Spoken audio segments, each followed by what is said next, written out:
इधर देखो, आज पढ़ते हैं डिजिटल इलेक्ट्रॉनिक्स लॉजिक गेट।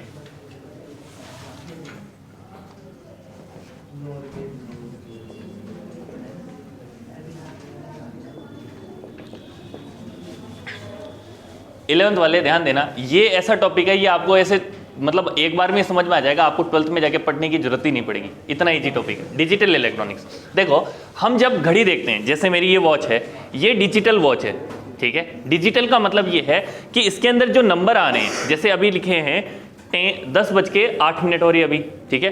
तो अब 10:08 के बाद में डायरेक्ट क्या आएगा, 10:09। क्या 8 से 9 के बीच की कंडीशन आप देख पा रहे हो इसके अंदर? नहीं देख पा रहे हो। तो डिजिटल के अंदर यही होता है, या तो वैल्यू होती है या नहीं होती है, ठीक है ना। ये मतलब ऐसा नहीं है कि 10:08 दिखाएगा, लेकिन एक घड़ी होती है जो एनालॉग, जो आप दीवार घड़ी देखते हो जिसके अंदर सुई होती है, तो उसमें हर बीच की कंडीशन आप नोट कर सकते हो, हर बीच की कंडीशन आप नोट कर सकते हो। तो उस वाले को तो हम बोलते हैं एनालॉग,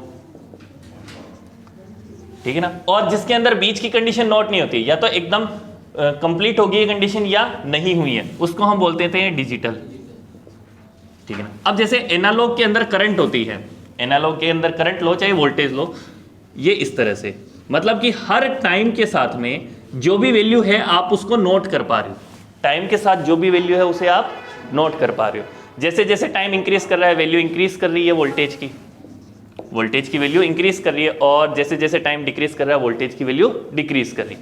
लेकिन डिजिटल में ऐसा नहीं होगा। डिजिटल में कैसा होगा, डिजिटल में या तो ऑफ है का मतलब करंट है ही नहीं, वोल्टेज है ही नहीं, या फिर डायरेक्ट ऑन हो गई पूरा, मतलब कि या तो पूरा वोल्टेज की वैल्यू आ गई। जैसे अगर हम इसके लिए ले तो इसका मतलब तो कंडीशन होता है ऑन, और इसका मतलब क्या हो गया, ऑफ। तो अगर इस वाली कंडीशन में देखें तो बल्ब क्या है, ऑफ, और यहां क्या है, बल्ब। जैसे अगर हमने यहाँ पे बटन लगा हुआ है बाहर, ठीक है, आप जैसे ही बटन को ऑफ करते हो ये भी ऑफ हो जाता है, बटन को ऑन करते हो ये भी ऑन हो जाता है। बीच की कोई कंडीशन नहीं है कि ये आपको ये ऐसा दिखाएगी कि इसमें 220 वोल्ट आ रहा है अभी, तो 220 की जगह 110 दिखाए, ऐसा कोई ऑप्शन आएगा ही नहीं आपके लिए देखने का। डायरेक्ट या तो आएगी 0 वोल्ट या आएगी 220, बीच की कोई कंडीशन नहीं है। तो ये डिजिटल वाला सिस्टम समझ में आ गया। डिजिटल में दो ही इनपुट होते हैं, 1 और 0। 1 को बोल देते हैं ऑन और इसको बोल देते हैं ऑफ, ठीक है ना। इस 1 और 0 से मिला के ही हम किसी को ऑन ऑफ बोलते हैं। तो आपने टीवी के रिमोट पे इस तरह का सिंबल देखा होगा, मोबाइल के अंदर भी देखा होगा, ऑन ऑफ के बटन को इस तरह से। यहां जो ये खड़ी डंडी है इसको तो बोलेंगे 1, और ये गोल है इसको बोलेंगे 0। तो ऑन ऑफ, तो ऑन ऑफ का एक ही बटन होता है। आप जितनी भी इलेक्ट्रॉनिक्स डिवाइसेस देखोगे वहां ऑन ऑफ का एक ही बटन होता है, ठीक है ना। लेकिन जैसे हम ये बटन देखते हैं इसके हमारे इलेक्ट्रिक बोर्ड वाले, इसमें ऑन और ऑफ का दोनों अलग साइड होती है, नीचे ऑन है ऊपर की तरफ ऑफ होता है। लेकिन जो इलेक्ट्रॉनिक डिवाइसेस होती है, जैसे आप जिस बटन को दबा के मोबाइल को ऑन करते हो उसी बटन को दबा के ऑफ भी कर सकते हो, ठीक है ना। डिजिटल के अंदर ये सिस्टम चलता है। अब डिजिटल में कुछ आते हैं लॉजिक गेट। लॉजिक गेट, अब ये लॉजिक गेट समझना, 3 तरह के मेन लॉजिक गेट होंगे, फिर इन तीनों में से किसी के कॉम्बिनेशन बनाएंगे तो बनेंगे यूनिवर्सल गेट। तो पहले तो 3 तरह के गेट के नाम देखो, एक तो है OR गेट, एक है एंड गेट, और एक है नॉट गेट, ठीक है ना। 11th वाले आराम से समझ लेना, पूरा इजी है एकदम topic. OR gate, and gate, not gate. OR gate कैसा होता है, अच्छा उससे पहले ये बता देता हूं, जब डिजिटल के अंदर 2 ही तरह की चीजें होती है, या तो 0 होगा या 1 होगा। 1 मतलब ऑन है, 0 मतलब ऑफ है। 0 होगा 1 होगा। अगर डिजिटल के अंदर 1 + 1 करेंगे ना तो 2 नहीं आएगा, क्या आएगा, हमेशा 1। आप 1 को कितनी भी बार ऐड कर लो, 1 + 1 + 1 + 1 + कितनी भी बार ऐड करो, क्या आएगा, हर बार 1 ही आएगा, ठीक है ना। वहां 1 + 1 का मतलब 2 नहीं हो सकता। तो इसे हम बाइनरी सिस्टम बोलते हैं, ठीक है ना। अब बाइनरी सिस्टम नाम से आपके टॉपिक नहीं है। बाइनरी सिस्टम का बाइनरी का मतलब होता है 2, बाई मतलब होता है 2। बाइनरी सिस्टम में 2 ही इनपुट, 2 ही वैल्यूज हो सकती है, या तो 0 हो सकती है या 1 हो सकती है, ठीक है ना। अब पढ़ेंगे और, एंड और नॉट, लॉजिक गेट में पढ़ेंगे। देखो और गेट देखना, इसका पहले सिंबल बनाऊंगा, सिंबल होगा इसका इस तरह से, ठीक है। इसके अंदर 2 तरह के इनपुट डाल दिए, A और बी, और इससे आउटपुट निकला y, जिसको हम लिखेंगे a प्लस बी। मतलब कि और गेट का ये सिंबल है जिसके अंदर a और b दो इनपुट डालेंगे तो क्या निकलेगा a प्लस बी, ठीक है ना। अब इसकी बनेगी ट्रुथ टेबल। ट्रुथ टेबल किस तरह से, a b, आउटपुट निकलेगा a प्लस बी।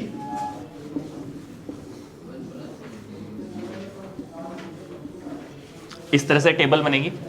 एक बार क्या करना है, दोनों को जीरो ले लिया, मतलब दोनों में ही ऑफ बटन है या दोनों में ही इनपुट नहीं है। एक बार इसमें 1 इसमें 0, एक बार इसमें 0 इसमें 1, और एक बार दोनों में 1। 4 ही कंडीशन बन सकती है यहाँ पे। अच्छा, अब a प्लस बी, 0 प्लस 0 कितना होगा, 1 प्लस 0 कितना होगा, 0 प्लस 1, 1 प्लस 1 1। समझ में आया ये तो हो गई इसकी ट्रुथ टेबल।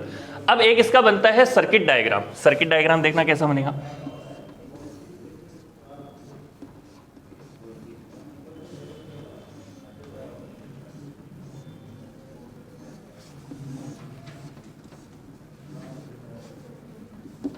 ये कोई बैटरी लगी है, इस बैटरी के सर्किट में दो पैरेलल स्विच लगे हुए हैं। एक स्विच का नाम है A, एक स्विच का नाम है B, और यहां एक बल्ब लगा रखा है। अब देखना, अगर मैं स्विच A और B दोनों को ही ऑफ रखता हूं, मतलब ऑफ रखता हूं मतलब 0 0, दोनों को ही 0 0 रखता हूं, तो आउटपुट पे क्या मिलेगा 0, मतलब बल्ब ऑन होगा ही नहीं, बल्ब भी कैसा है ऑफ। अब दोनों में से किसी एक को भी ऑन कर दिया तो करंट यहां से स्टार्ट होगी, A वाले पॉइंट से जाएगी और बल्ब में आके वापस बैटरी में आ जाएगी।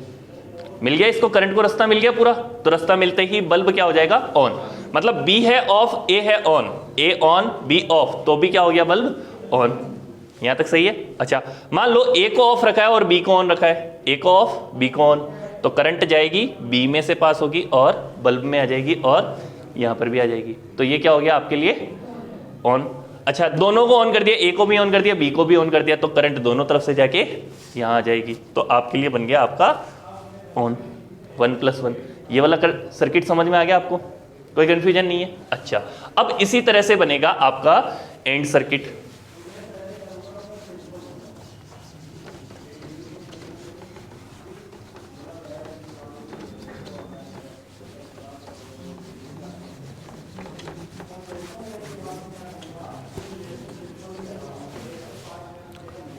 और के बाद में एंड। एंड का सिंबल देखना कैसे, क्रिकेट का बैट होता है उस तरह का डिजाइन बना देना आगे की तरफ से, क्रिकेट का बैट, ठीक है। अच्छा, इनपुट A और B, अब की बार जो आउटपुट आएगा वो आएगा y equal to A dot B, dot का मतलब है मल्टीप्लीकेशन, ठीक है। अब की बार देखो ट्रुथ टेबल बनाते हैं।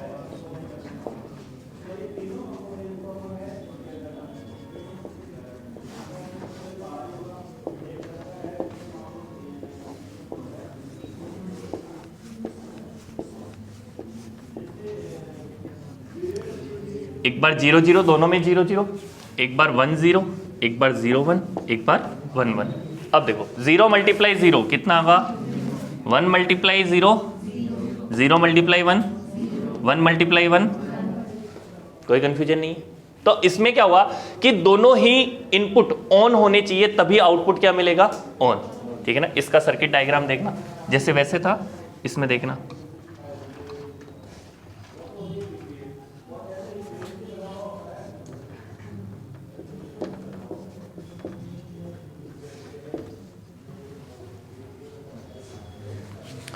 अगर मैंने क्या किया, A और B दोनों को रखा ऑफ, तो बल्ब भी ऑफ ही है, ऑफ बल्ब भी ऑफ। अच्छा, दोनों में किसी एक को ऑन कर दिया, या तो A को करूं या B को करूं, दोनों में से किसी एक को ऑन करो। A को ऑन किया तो भी करंट नहीं जाएगा आगे, या केवल B को ऑन किया तो भी करंट आगे नहीं जाएगा, तो क्या होगा ऑफ ही मिलेगा अब आपको। अगर दोनों को ऑन कर दिया, A और B दोनों को ही ऑन कर दिया, तो आपकी करंट फ्लो हो जाएगी और आपके पास में सर्किट क्या हो जाएगा ऑन। तो ये हो गया लॉजिक गेट में एंड। यहां तक समझ में आ गया। अच्छा, इनके डायोड डायग्राम भी होते हैं। डायोड डायग्राम देखो एनसीईआरटी में नहीं दे रखे हैं, आप कहो तो बताऊं, नहीं कहो तो ना बताऊं, बताऊं। डायोड डायग्राम दे रखे हैं एनसीईआरटी के अंदर, नहीं है, चलो रहने दो। डायोड डायग्राम एक बार समझ लो। चलो, यहां देखो कि अगर डायोड डायग्राम है तो इस तरह का कुछ होगा।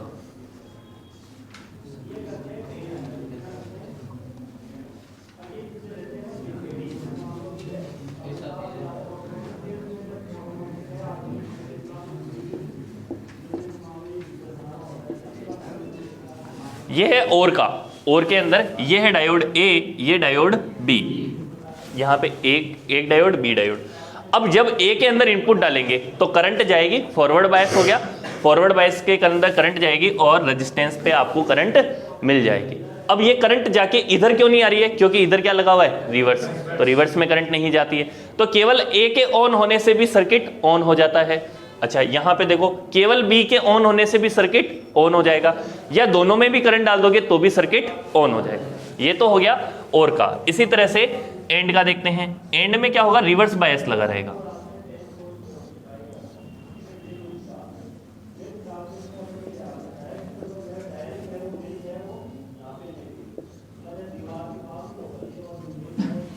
एंड में क्या हुआ?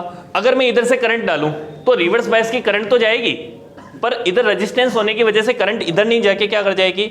इस वाले डायोड से वापस पास हो जाएगी। मतलब करंट इधर से गई और इसमें से वापस निकल गई। अच्छा मान लो केवल करंट इधर से डालता तो इधर से निकल के वापस इधर आ जाती। मतलब ए या बी दोनों में से केवल एक अकेला कोई ऑन होता तो भी क्या होगा? बल्ब ऑन नहीं हुआ। लेकिन अगर दोनों तरफ से करंट डाल दी, इधर से भी डाल दी, इधर से भी डाल दी, इधर से भी करंट आ रही है, इधर से भी करंट आ रही है, दोनों तरफ से करंट आने की वजह से क्या होगा? अब करंट को ना तो इधर वाली करंट इधर जा सकती है ना इधर वाली, इनको जाना ही पड़ेगा इसके पास में। तो दोनों तरफ ऑन होने से, दोनों तरफ करंट आने से बल्ब ऑन हो जाता है आपका। यहां तक समझ में आ गया? नहीं से भी समझ में आए तो ध्यान रखना, इसमें से हमेशा छोटा क्वेश्चन ही आता है, इस टॉपिक का बड़ा क्वेश्चन आने का कोई चांस नहीं है। या तो आपको डायरेक्ट ही बोलेगा सिंबल बना दो, डायरेक्ट बोलेगा आप ट्रुथ टेबल बना दो, या फिर आपको डायरेक्ट ही बोलेगा सिंबल ट्रुथ टेबल दोनों बना के सर्किट डायग्राम बना दो, ठीक है।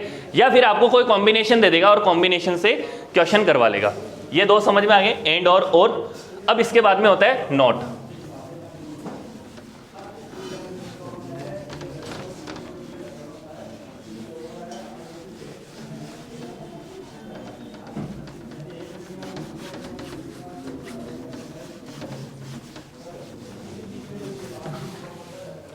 देखना नोट के अंदर कैसा होता है।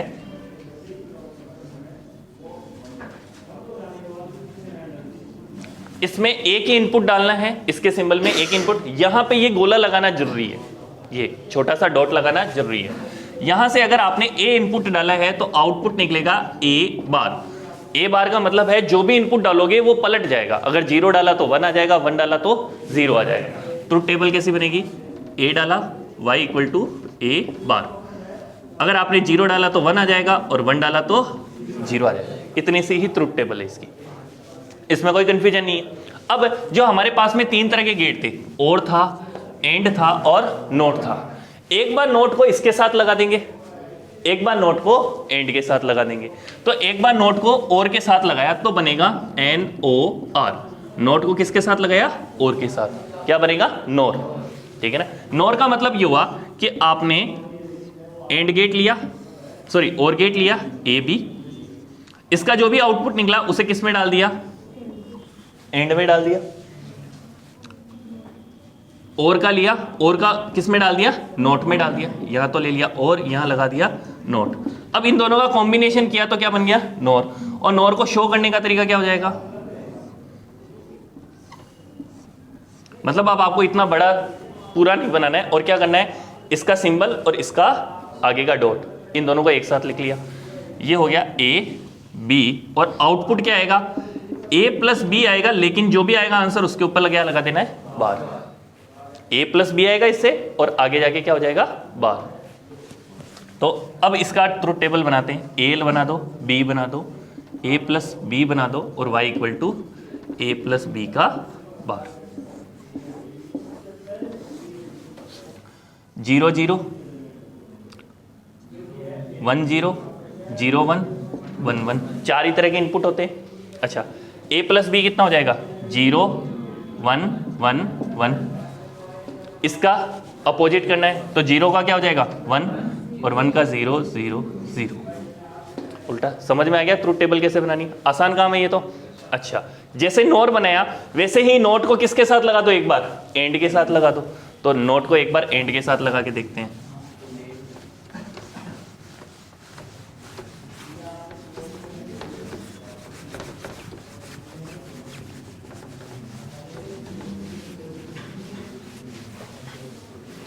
एक बार नोट को एंड के साथ लगाते हैं, नोट, तो इसके आगे लगा दिया ये नोट। अब इसका आंसर कैसे लिखेंगे?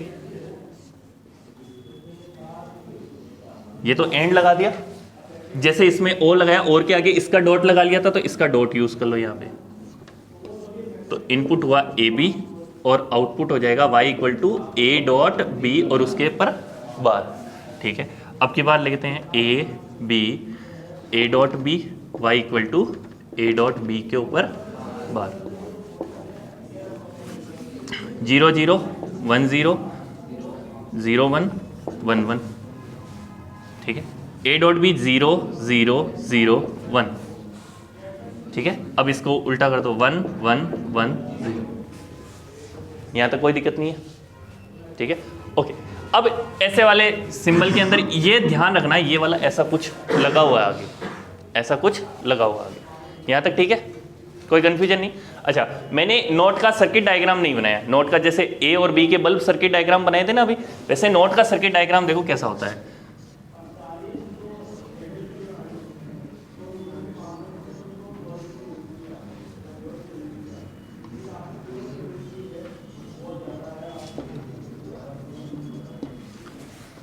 ये बैटरी है, बैटरी अगर यहां पे ये ऑफ है तो करंट किधर से जा रही होगी? बल्ब से जा रही होगी। तो जब ये ऑफ मतलब 0 है तब यहां पे क्या होगा? 1। और जब इसको ऑन कर दिया तो सर्किट क्या हो जाएगा? Short circuit. सारे करंट किधर से जाएगी? इसमें से ए में से पास हो जाएगी। तो जब इसको ऑन कर दिया तो बल्ब क्या हो जाएगा? ऑफ। ठीक है ना, जब यहां पे 0 है, ए 0, तो बल्ब ऑन 1। जब यहां पर ये 1 तो ये 0। इस तरह का सर्किट डायग्राम। यहां तक समझ में आ गया? अब इनमें जो हमने ये दो बनाए, नेंड और नोर, इनको बोलते हैं यूनिवर्सल गेट।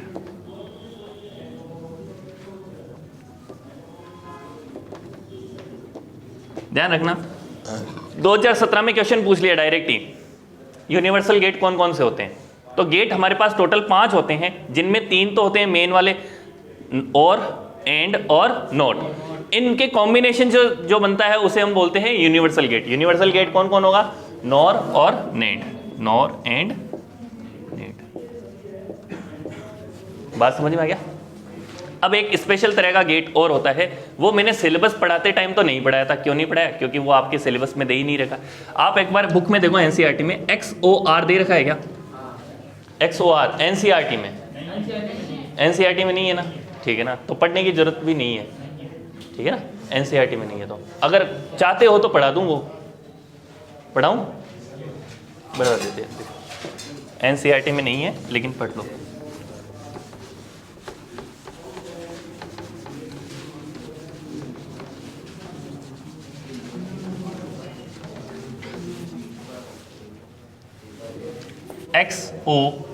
XOR देखो किस तरह से होता है।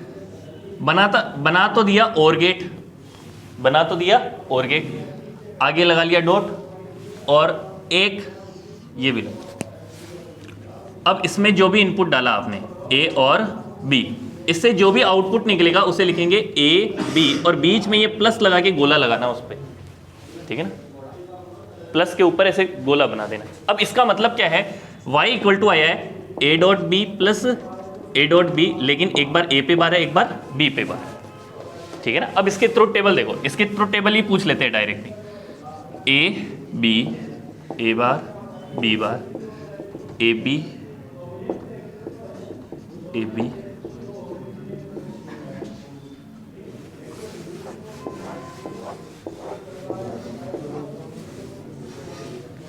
समझ?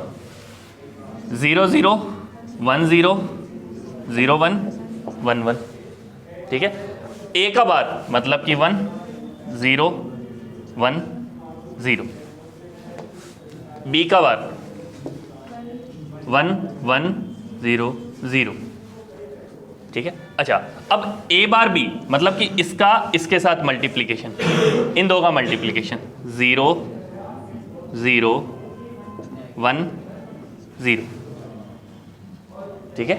अच्छा, ए बी बार इन दो का मल्टीप्लीकेशन 0 1 0 1 0 0।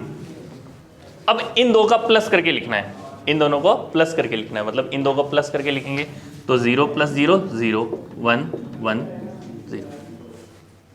ये होता है XOR। इसके अंदर क्या होता है, अगर दोनों ऑन हो गए या दोनों ऑफ हो गए, दोनों ही ऑन हो जाए या दोनों ही ऑफ हो जाए, तो आपके पास आउटपुट क्या मिलेगा 0।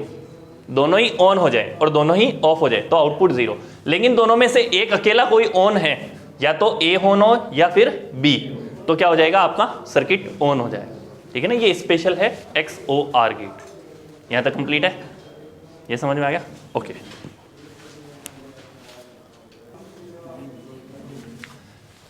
बोर्ड में RBSE मेरे ख्याल से 2018 में आया होगा ये, ठीक है। 18 में इस तरह का क्वेश्चन था,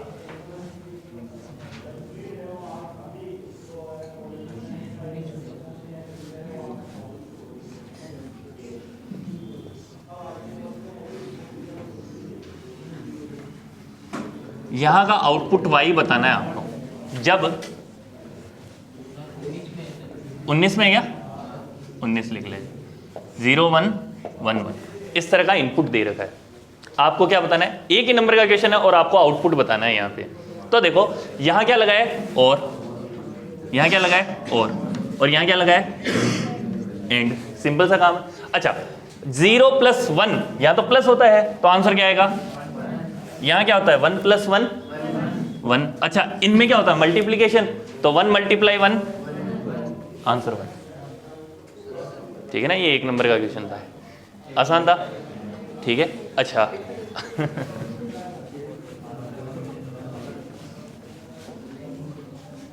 अब आप बताओगे, मैं इसके अंदर इनपुट चेंज कर रहा हूं, अब बताओ 1 ही आएगा। बात समझ में आई कैसे किया? अच्छा, अब है ना, सब क्या करोगे, इसकी ट्रुथ टेबल बनाओगे, इसकी ट्रुथ टेबल बनाओ अपने अपने रफ पे, ट्रुथ टेबल।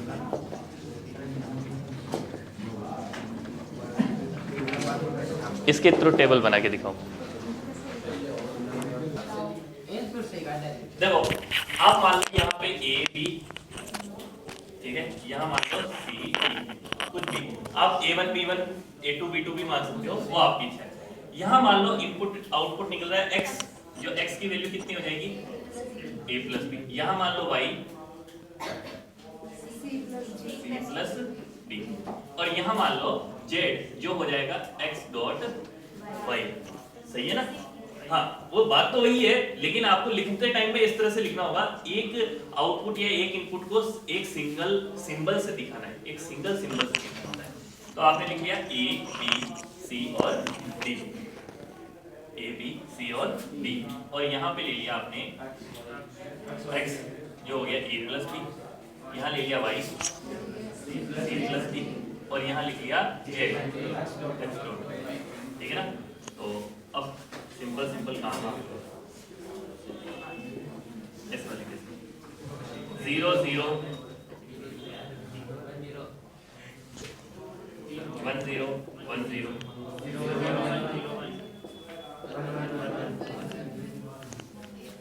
सही है काम, ठीक है। अच्छा, इधर क्या आएगा,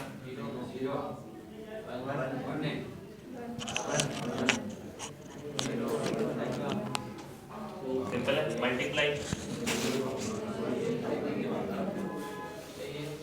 इस तरह से।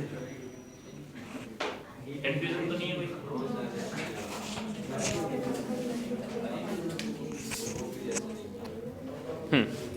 11th वाले आराम से समझ लो, बहुत इजी चीज है अब तो, ठीक है ना। पहले पढ़ते हैं कॉन्सेप्ट ऑफ फोटोन।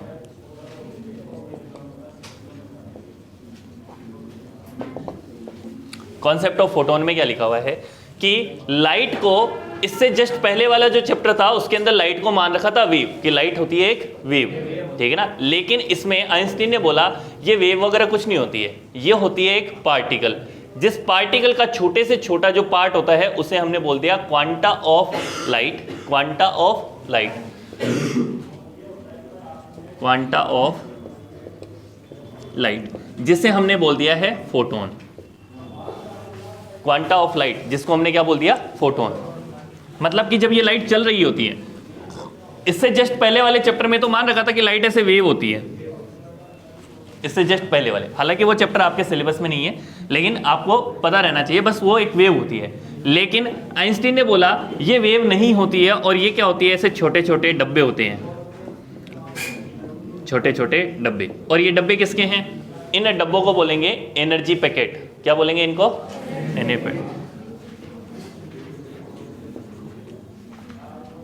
एनर्जी के पैकेट। ये जो एनर्जी के पैकेट है इनका ही नाम क्या है, फोटोन, ठीक है। अब इस एक पैकेट की एनर्जी कितनी होगी, इस एक पैकेट की एनर्जी कितनी होगी, वो E इक्वल टू हो जाएगा h व्यू।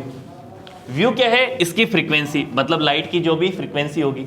वेव वाले जो चैप्टर पढ़ रहे हैं याद होगा, वेव के अंदर अभी मैंने संडे को पढ़ाया है, वेव के अंदर फ्रीक्वेंसी नाम से एक टॉपिक आया था कि वेव की फ्रीक्वेंसी होती है, तो ये वेव की फ्रीक्वेंसी h व्यू, ठीक है ना। अच्छा, व्यू को आप ये भी लिख सकते हो hc अपॉन में लैम्डा।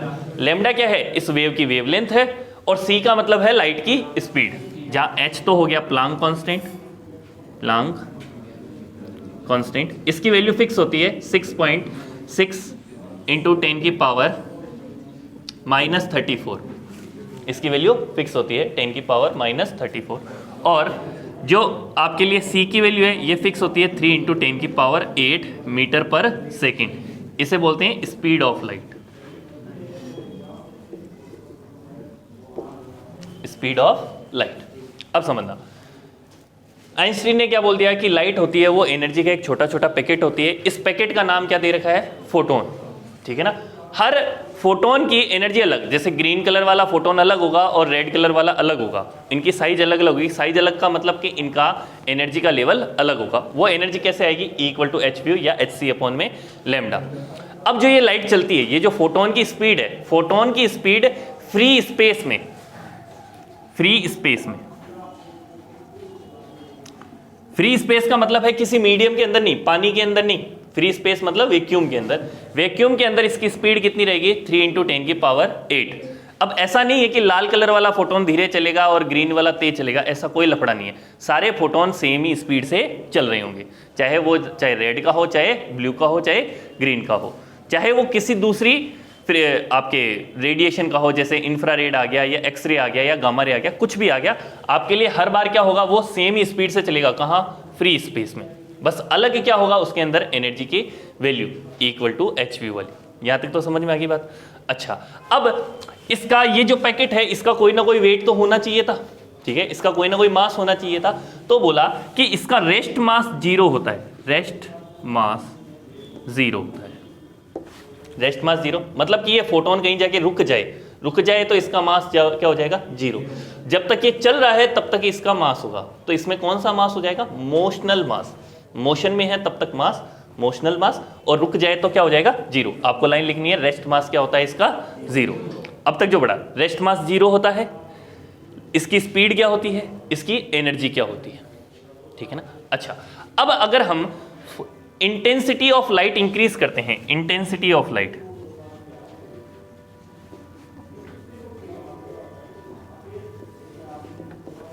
अगर हमने इंटेंसिटी ऑफ लाइट इंक्रीज की, जैसे कि आपने एक बल्ब लेके आए, ठीक है, और वो मान लेते हैं 10 वाट का है, ठीक है, आप इंटेंसिटी ऑफ लाइट इंक्रीज करना चाहते हो, रेड कलर का 10 वाट का है, अब आप 100 वाट का बल्ब लेके आ गए, रेड कलर में लेके आए लेकिन 100 वाट का लेके आए, तो इंटेंसिटी इंक्रीज होगी लाइट की, ठीक है ना। तो इंटेंसिटी इंक्रीज होती है तो नंबर ऑफ फोटोन इंक्रीज हो रहे हैं। क्या इंक्रीज हो रहे हैं, नंबर ऑफ फोटोन, मतलब फोटोन की एनर्जी नहीं बढ़ी है। इंटेंसिटी ऑफ लाइट का मतलब है फोटोन की एनर्जी नहीं बढ़ी है, बस नंबर ऑफ फोटोन इंक्रीज हो गए। मान लेते हैं 10 वाट का जो बल्ब है 1 सेकंड में 100 फोटोन दे रहा है, 1 सेकंड में कितने फोटोन दे रहा है, 100। तो अगर मैं इंटेंसिटी बढ़ाऊंगा उस बल्ब की तो क्या करेगा, 100 से ज्यादा फोटोन देने लग जाएगा, 100 से ज़्यादा फोटोन देने लग जाएगा। ये वाली बात समझ में आई आपको? इंटेंसिटी ऑफ लाइट बढ़ाने से क्या बनता है? नंबर ऑफ फोटोन चेंज होते हैं। अब आप फोटोन की एनर्जी बढ़ाना चाहते हो तो क्या करोगे? फ्रीक्वेंसी ऑफ लाइट इंक्रीज करोगे। ये जो व्यू है इसका मतलब है फ्रीक्वेंसी ऑफ लाइट। व्यू का मतलब क्या हो गया? Frequency of light. ध्यान रखना, जो वेव के चैप्टर में जब पढ़ रहे थे तो व्यू को मैं दिखा रहा था एन से, व्यू को दिखा रहा था एन से। जो कल आए थे उनको पता है, व्यू को दिखा रहे थे एन से। कल मतलब जो परसों संडे की जो क्लास हुई थी उसके अंदर व्यू को दिखा रहे थे एन से, ठीक है ना। अभी यहाँ पे व्यू दिखा रहे हैं। अलग अलग चैप्टर्स में जो हम फ्रीक्वेंसी है उसको अलग अलग नाम से, किसी चैप्टर में हम एफ दिखाते हैं, किसी चैप्टर में हम एन दिखाते हैं, किसी चैप्टर में हम व्यू दिखाते हैं, ठीक है ना। जब रेडिएशन की बातें होती है, लाइट की बातें होती है, तब तो हम व्यू यूज करते हैं। जब मैकेनिकल वेव की बातें होती है तब हम उसे एन से शो करते हैं, ठीक है। और जब हम फ्रीक्वेंसी किसके लिए बात करें, हमारे ऑसिलेशन की बात करें, तब हम उसे एफ से दिखा रहे होते हैं। यहाँ तक अलग अलग ये इसलिए करते हैं ताकि क्या हो, आपको चैप्टर के फॉर्मूले याद करने में आसानी हो जाए। अगर आपने मान लो कि 2 चैप्टर के फॉर्मूले आपके मिक्स होने लग जाएं तो आपके लिए गड़बड़ हो जाएगी। तो फॉर्मूले मिक्स नहीं हो इसके लिए हम क्या करते थे, अलग अलग सिंबल ही यूज कर लेते हैं सब जगह। इंटेंसिटी ऑफ लाइट समझ में आ गई, ठीक है। अगर आपने इंटेंसिटी इंक्रीज करी तो आपके लिए फोटोन की नंबर ऑफ फोटॉन्स इंक्रीज होंगे, न कि उसकी एनर्जी इंक्रीज होगी। मतलब आप 10 वाट का बल्ब लेके आ गए और उसकी जगह 20 वाट का लेके आए तो नंबर ऑफ फोटोन ज्यादा आ रहे हैं, बस एनर्जी सेम आएगी। रेड कलर का लेके आए तो रेड कलर की आएगी, ठीक है। अच्छा, फ्रीक्वेंसी के टर्म्स में ये लैम्डा की वैल्यू के लिए मैं बता देता हूं। हमारे लिए पहले आता है गामा रेज, गामा के बाद आता है एक्स रेज, एक्स के बाद आता है यूवी, यूवी के बाद में विजिबल, इंफ्रारेड, ठीक है ना। इसके बाद की आपको याद रखने की जरूरत नहीं है, कोई खास काम नहीं है अभी, ये वाला तो याद रखना है। तो अगर आप इस तरफ जा रहे हो तो लैम्डा की वैल्यू इंक्रीज करती है और फ्रीक्वेंसी की वैल्यू डिक्रीज करती है। तो ज्यादा एनर्जी वाला फोटोन किधर होगा? जिसकी फ्रीक्वेंसी ज्यादा होगी, तो ज्यादा एनर्जी वाले फोटोन इस तरफ है। विजिबल के अंदर पैटर्न होता है विबग्योर, VIBGYOR। तो रेड कलर के फोटोन की एनर्जी सबसे कम होती है, इससे ज्यादा किसकी होगी? ऑरेंज की, उससे ज्यादा इनकी होते होते किसकी हो जाएगी? वॉयलेट की, वॉयलेट से फिर अल्ट्रा वॉयलेट, अल्ट्रा वॉयलेट से ज्यादा एक्स, एक्स से ज्यादा गामा। तो सबसे ज्यादा नुकसान वाली कौन सी हो जाती है? गामा, ठीक है ना। और सबसे कम नुकसान वाली क्या हो जाएगी? रेड, ठीक है ना। तो आपने देखा होगा रेड कलर की लाइट होती है तो आपकी आंखों को तकलीफ कम होती है। रेड कलर की लाइट होती है तो आपकी आंखों को तकलीफ कम होती है। अगर किसी ने मूवीज में देखा हो तो जो फोटो डेवलपर होते हैं, फोटो डेवलपर कौन से, जो मान लो रील से पहले फोटोज नहीं निकलती थी, ठीक है ना, तो जो फोटो डेवलपर वाली कलर लैब होती है उसके अंदर रेड कलर का ही बल्ब यूज करते थे वो, ताकि क्या हो, उनकी फोटोग्राफिक जो प्लेट होगी वो खराब नहीं हो, ठीक है ना। अब अल्फा बीटा गामा पढ़ते हैं तो एक बार फोटोग्राफिक प्लेट और बताएंगे आपको, यहां तक तो कोई दिक्कत की बात नहीं है। अब बात करते हैं कि ये फोटोन का पता ही कैसे चला। पता ऐसे चला कि हमने क्या किया, एक एक्सपेरिमेंट किया। एक्सपेरिमेंट में क्या किया, एक मेटल की सरफेस ली, इस मेटल की सरफेस के ऊपर एक रेडिएशन डाली, रेडिएशन डाली, वो किसी फ्रीक्वेंसी की डाली। तो यहां से क्या हुआ, इलेक्ट्रॉन निकल गया, यहां से इलेक्ट्रॉन निकल गया। हमको पता कैसे चला, क्योंकि स्पार्किंग हुई, पता चल गया कि इलेक्ट्रॉन निकल गया। तो ठीक है, कोई बात नहीं। तो हमने क्या किया, इंटेंसिटी बढ़ाई। हमने क्या किया, इंटेंसिटी बढ़ाई। इंटेंसिटी बढ़ाई तो ज्यादा इलेक्ट्रॉन निकलने लग गए, क्योंकि नंबर ऑफ फोटोन ज्यादा आ रहे हैं ना अभी, ठीक है ना। अच्छा, पहले इसके बारे में पता नहीं था कि फोटोन नाम की चीज होती है। चलो कोई बात नहीं, हमने क्या किया कि पहले जो डाली थी वो डाली थी यूवी लाइट। पहले क्या डाली थी, यूवी लाइट, ठीक है ना, कोई बात नहीं। तो हमने देखा यूवी लाइट से हो रहा है तो रेड लाइट डाल के देखते हैं एक बार। तो जब रेड लाइट डाली तो इलेक्ट्रॉन निकला ही नहीं, इलेक्ट्रॉन अंदर ही बैठा रहा। तो हमने सोचा भाई रेड लाइट से इसलिए नहीं निकला होगा, रेड लाइट की एनर्जी कम होगी, तो हम क्या करें, इंटेंसिटी बढ़ा देते हैं, ठीक है ना। 10 वाट का बल्ब लगाया, इसकी जगह 100 वाट का लगाते हैं। तो हमने 100 वाट का बल्ब लगाया तो भी इलेक्ट्रॉन नहीं निकला, गड़बड़ होगी। रेड लाइट में कम इंटेंसिटी डालो चाहे ज्यादा इंटेंसिटी डालो, इलेक्ट्रॉन बाहर आ ही नहीं रहा है। लेकिन यूवी लाइट की कम इंटेंसिटी डालो तो ही क्या आ जाता है, इलेक्ट्रॉन बाहर, ठीक है। इस गड़बड़ से बचना था तो हमने एक कॉन्सेप्ट बनाया नया कि रेड लाइट का जो फोटोन होता है, रेड लाइट का जो फोटोन होता है उसकी एनर्जी है कम और यूवी वाले की एनर्जी क्या है, ज्यादा। इस इलेक्ट्रॉन को जस्ट बाहर आने के लिए कुछ ना कुछ एनर्जी चाहिए। इस इलेक्ट्रॉन को जस्ट बाहर आने के लिए क्या चाहिए, कुछ एनर्जी, और उस एनर्जी को हम बोलते हैं वर्क फंक्शन। क्या बोलेंगे इसको, वर्क फंक्शन, फाई नोट। इसको किससे डिनोट करेंगे? Phi naught. अब मान लेते हैं इस वर्क फंक्शन की वैल्यू थी 5 इलेक्ट्रॉन वोल्ट, 5 इलेक्ट्रॉन वोल्ट। तो इलेक्ट्रॉन अंदर बैठा बैठा ये सोचता है कि अगर मुझे 5 इलेक्ट्रॉन वोल्ट मिल गया तो मैं लेके उसे बाहर आ जाऊंगा। मतलब कि सरफेस पे जो इलेक्ट्रॉन बैठा है वो 5 इलेक्ट्रॉन वोल्ट लेके क्या जाएगा? अपने एटम में से बाहर निकल जाएगा। यहां तक तो बात समझ में आई, ठीक है। अगर आपने इससे कम एनर्जी का दिया तो बाहर नहीं आएगा, ज्यादा का दिया तो बाहर आ जाएगा और किसी दूसरी एनर्जी से भागना शुरू होगा। इसके कॉन्सेप्ट को समझने के लिए मैंने वो बिस्किट वाली कहानी बताई थी आपको, ठीक है ना। जैसे आप भाई बहन बैठे हो, ठीक है, भाई बहन बैठे हो और आपको क्या दिया? चाय दे दी, ठीक है, और चाय के साथ में दे दी बिस्किट, ठीक है ना। अब गड़बड़ होगी, आज बिस्किट नहीं आज कचौरी लेके आते हैं ना, ठीक है ना। तो कचौरी दे दी तो ठीक है ना, छोटे भाई को तो कचौरी दी, ठीक है, आपको भी कचौरी दी। कचौरी लाए थे सेम ही जगह से, लेकिन उसकी वाली कचौरी क्या थी? बड़ी दिख रही थी, और अपनी वाली कचौरी क्या दिख रही थी? छोटी दिख रही थी। थे तो सब सेम से, लेकिन आपको कचौरी क्या दिख रही थी? अपनी वाली तो छोटी और दूसरी वाली बड़ी। तो आप कहेंगे नहीं, अपने तो नहीं खानी है, अपने तो वैसी की वैसी कचौरी चाहिए, दूसरी की दूसरी, ठीक है ना। तो आपने क्या किया? जब आपको साइज कम मिली तो आपने मना कर दिया कि नहीं खाऊंगा, ठीक है। लेकिन अगर आपको साइज सेम मिलती तो आप खा लेते, सेम साइज मिलती। तो यही काम फोटोन से आपका इलेक्ट्रॉन कर रहा होता है। अगर उसे सेम साइज का फोटोन मिल जाता है जितना उसे चाहिए, 5 इलेक्ट्रॉन वोल्ट चाहिए, तब तो वो उसे एब्जॉर्ब करता है और बाहर निकल जाता है। अब अगर मान लो कि उसे थोड़ा सा भी कम दे दिया, थोड़ा सा भी कम दे दिया का मतलब क्या है कि उसे 4.5 इलेक्ट्रॉन वोल्ट का दे दिया तो कहता है नहीं, मैं नहीं खाऊंगा ये कचौरी, इसमें थोड़ा बहुत कम है, ठीक है ना। तो फिर आपके घर वालों ने क्या किया? ठीक है यार, तेरी कचौरी छोटी लग रही है, ले एक कचौरी और खा ले तू, तेरे भाई को तो एक ही दी है ना, तेरे को 2 कचौरी दे।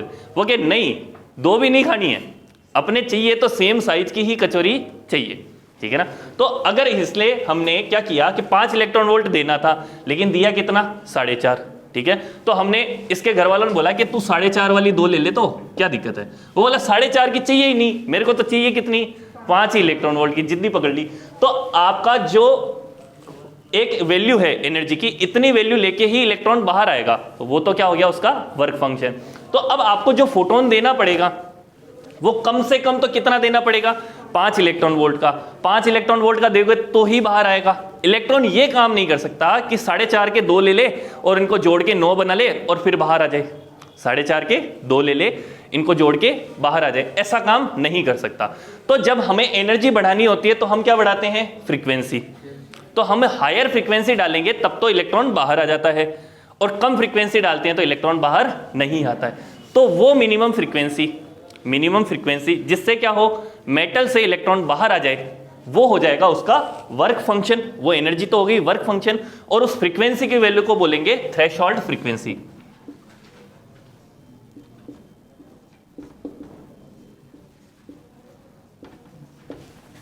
समझना, वापस से समझना कि वो एनर्जी की वैल्यू जिससे तो क्या हो कि इलेक्ट्रॉन सरफेस से जस्ट बाहर आए, वो तो क्या हो गए? उसके लिए वर्क फंक्शन की वैल्यू, ठीक है ना। वर्क फंक्शन देंगे तो ही बाहर आएगा।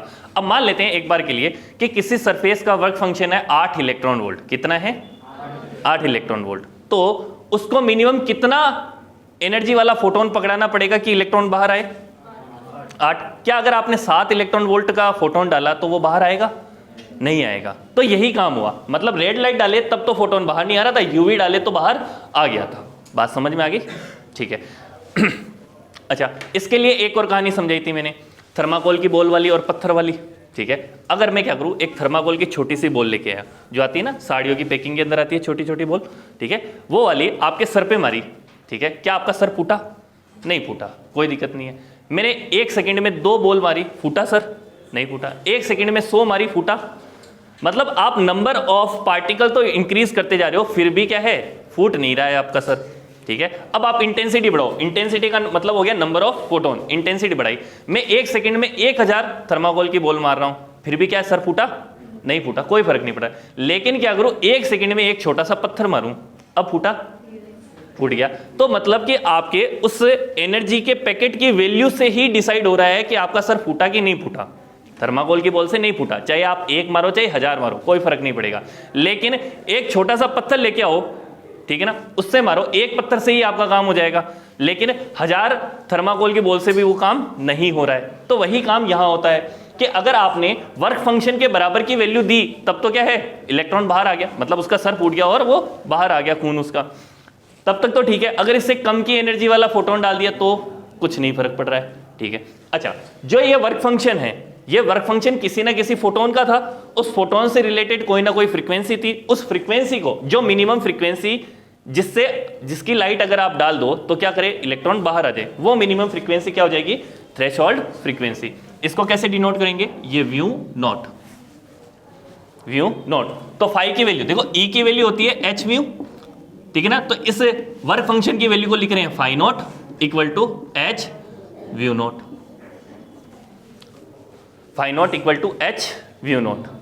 समझ में आ गया आपको, ठीक है ना। अब आपको करना क्या है, आपको अपने जो बुक्स है उस बुक के अंदर इसकी डेफिनेशन पढ़नी है। समझते टाइम तो आपको सब समझ में आ गया, थ्रेशोल्ड फ्रीक्वेंसी क्या होती है, वर्क फंक्शन क्या होता है, लेकिन लिखते टाइम तो आपको लिखना है ना। आप उस समय बिस्किट वाली कहानी, कचौरी वाली कहानी, या फिर है ना थर्माकोल की बॉल वाली कहानी, पत्थर मारे सर खोल दिया, ये वाली कहानी तो नहीं लिखोगे। उस समय तो आपको थ्योरी में लिखना पड़ेगा कुछ ना कुछ, तो वो आपको एक बार जैसे ही पढ़ोगे बुक से आपको समझ में आ जाएगा।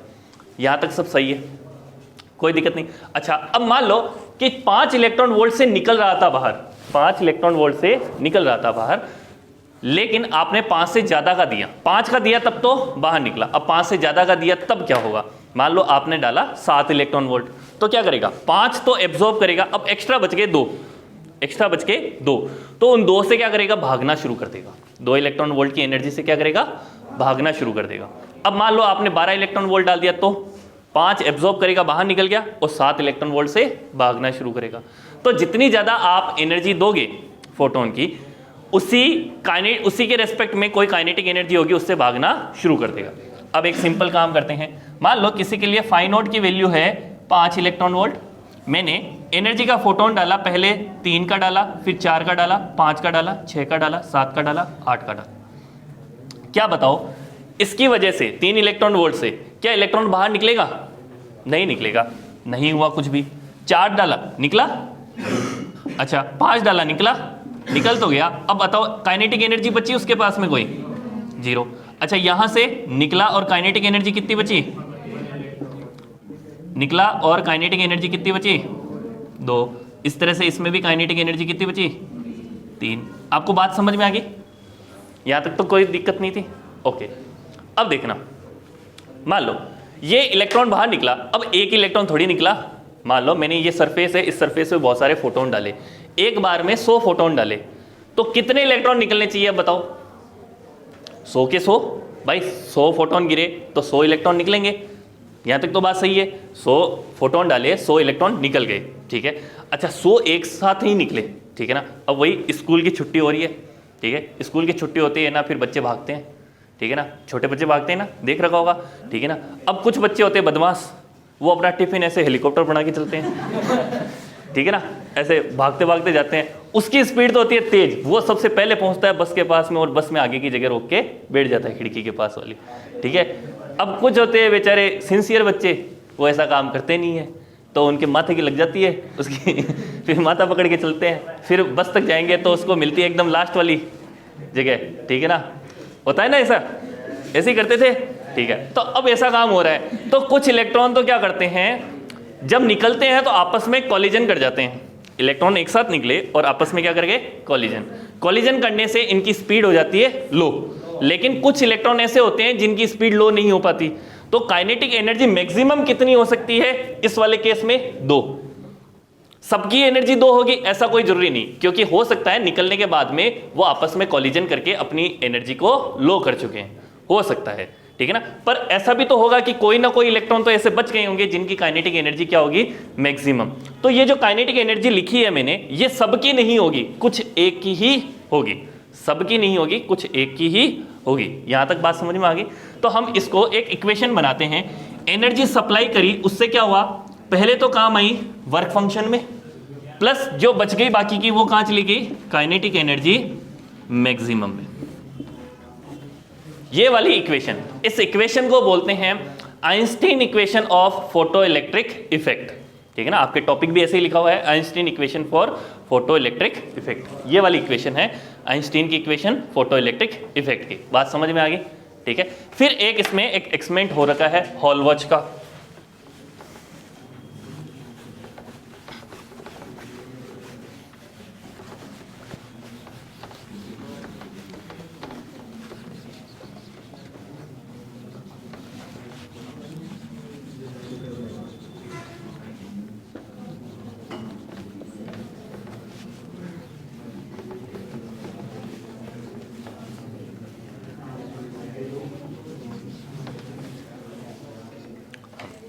अब एक्सपेरिमेंट का सेटअप समझ लो।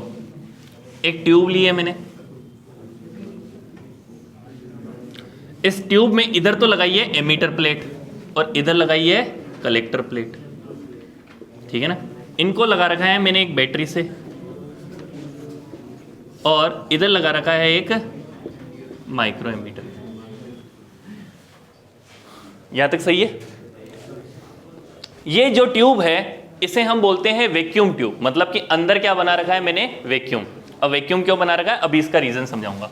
यहां से मैंने एक खिड़की खोल रखी है, इस खिड़की से मैं डालूंगा इंसिडेंट रेडिएशन। क्या डालूंगा यहां से, इंसिडेंट रेडिएशन, ठीक है। ये एक एमीटर प्लेट है, नाम है एमीटर प्लेट, इसको ई ही शो कर दिया है मैंने। ध्यान रखना बुक में इसको ए की जगह सी दिखा रखा है, इसको क्या दिखा रखा है, सी, और इसको दिखा रखा है ए। मैं ई और सी इसलिए दिखा रहा हूं, E for emitter, C for collector. यहां पे यहां से गिरे फोटोन, लाइट के फोटोन आ रहे हैं, ठीक है। फोटोन आते ही एमीटर यहां से क्या इजेक्ट होंगे, इलेक्ट्रॉन। तो यहां से क्या निकल गए हैं आपके, इलेक्ट्रॉन, ठीक है।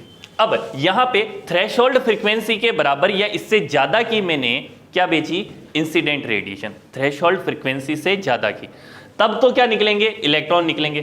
थ्रेशोल्ड से कम भेजी तो इलेक्ट्रॉन नहीं निकलेंगे। क्यों नहीं निकलेंगे, थ्रेशोल्ड से कम भेजेंगे तो वर्क फंक्शन की वैल्यू नहीं बनी और आपके इलेक्ट्रॉन नहीं निकला।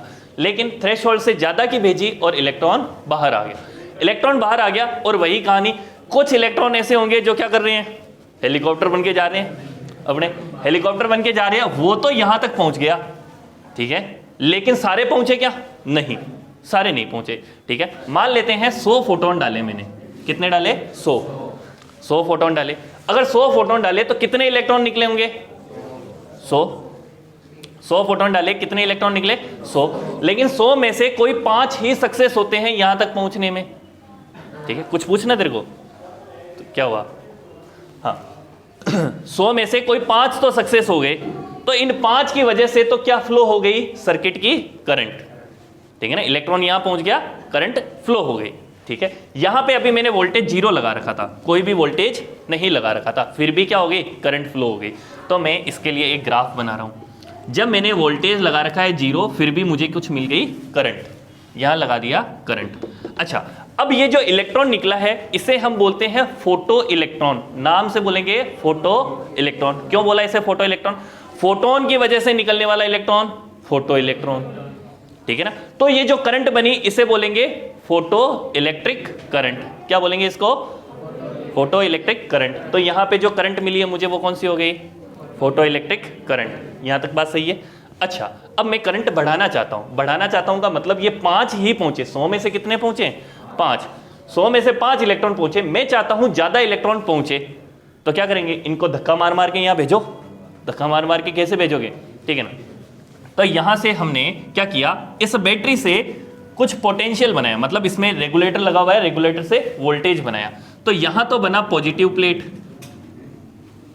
और यहां कौन बना, नेगेटिव प्लेट, क्योंकि ये नेगेटिव टर्मिनल इधर था, पॉजिटिव इधर था, ठीक है ना। ये वाली बात समझ में आई। अच्छा, जब पॉजिटिव इधर है तो इलेक्ट्रॉन को ये अट्रैक्ट करेगा और नेगेटिव है तो इलेक्ट्रॉन को रिपेल करेगा। तो पहले पहुंच रहे थे 5, अब कितने पहुंचने लगे, मान लो ज्यादा हो गए, 5 के 15 हो गए, 25 हो गए। तो जैसे ही मैं वोल्टेज बढ़ाऊं थोड़ा सा करंट भी बढ़ जाएगा। क्यों, पहले तो 5 इलेक्ट्रॉन ही पहुंचे थे, अब कितने पहुंच गए, 25, तो ज्यादा इलेक्ट्रॉन हो गए। तो ज्यादा इलेक्ट्रॉन हो गए तो जैसे जैसे वोल्टेज बढ़ाता हूं वैसे वैसे करंट भी बढ़ रही है। बात सही है अब, ठीक है। पर और बढ़ाया तो और बढ़ती जाएगी। लेकिन एक टाइम आया कि पहले कितने पहुंच रहे थे, 5, फिर पहुंचे 25 और वोल्टेज बढ़ाया तो कितने पहुंचे 50 और वोल्टेज बढ़ाया 80 पहुंचे और वोल्टेज बढ़ाया 90 पहुंचे और वोल्टेज 100 और वोल्टेज बढ़ाने से अब क्या इलेक्ट्रॉन और बढ़ेंगे? नहीं बढ़ेंगे। क्यों? आई 100 फोटोन रहे थे तो 100 ही फोटोन के बराबर की करंट आएगी। 100 फोटोन से 100 इलेक्ट्रॉन निकलते, 1 सेकंड में 100 ही पहुंचेंगे वहां पे। 100 ही फोटोन आए, 100 ही इलेक्ट्रॉन निकले, 100। अब मैं वोल्टेज बढ़ा भी दूं तो भी 100 का 110 नहीं हो सकता। क्यों नहीं हो सकता? इलेक्ट्रॉन ही 100 आए थे। ठीक है, अच्छा, तो थोड़ी देर बाद में चाहे मैं वोल्टेज बढ़ाता रहूं लेकिन करंट बढ़ना बंद हो जाता है। करंट बढ़ना बंद हो जाता है। इस वाली करंट को बोलेंगे सैचुरेटेड करंट। क्या बोलेंगे इसको? Saturated current. अब मान लो कि मैंने वोल्टेज बढ़ाया, करंट बढ़ ही नहीं रहा है। अब करंट बढ़ाने का तरीका क्या है? नंबर ऑफ इलेक्ट्रॉन बढ़ाओ। नंबर ऑफ इलेक्ट्रॉन बढ़ाने का मतलब क्या है? नंबर ऑफ फोटोन बढ़ाओ। नंबर ऑफ फोटोन बढ़ाने का मतलब क्या है? इंटेंसिटी बढ़ाओ। शुरुआत में लिखा था, ठीक है। तो अब मैं क्या करूंगा, 100 की जगह भेजा मैंने 150 फोटोन। 150 फोटोन भेजे मतलब इंटेंसिटी बढ़ाई। इंटेंसिटी बढ़ाई तो 150 इलेक्ट्रॉन निकले। तो 150 इलेक्ट्रॉन निकले तो 150 के हिसाब से करंट आएगी। तो अब करंट आएगी तो वो कुछ ज्यादा आएगी। तो अगर ये इंटेंसिटी 1 है और ये इंटेंसिटी 2 है तो ज्यादा वाली इंटेंसिटी कौन है? 2 या 1? 2 से करंट भी तो ज्यादा आएगी। तो इसकी सैचुरेटेड करंट ज्यादा है, इसकी सैचुरेटेड करंट कम है। यहां तक बात समझ में आ गई? सैचुरेटेड करंट कैसे आती है, बात समझ में आ गई। आगे वाला टॉपिक इसी एक्सपेरिमेंट पे कल पढ़ेंगे जब पीछे का कर्व बनेगा इसका। ओके।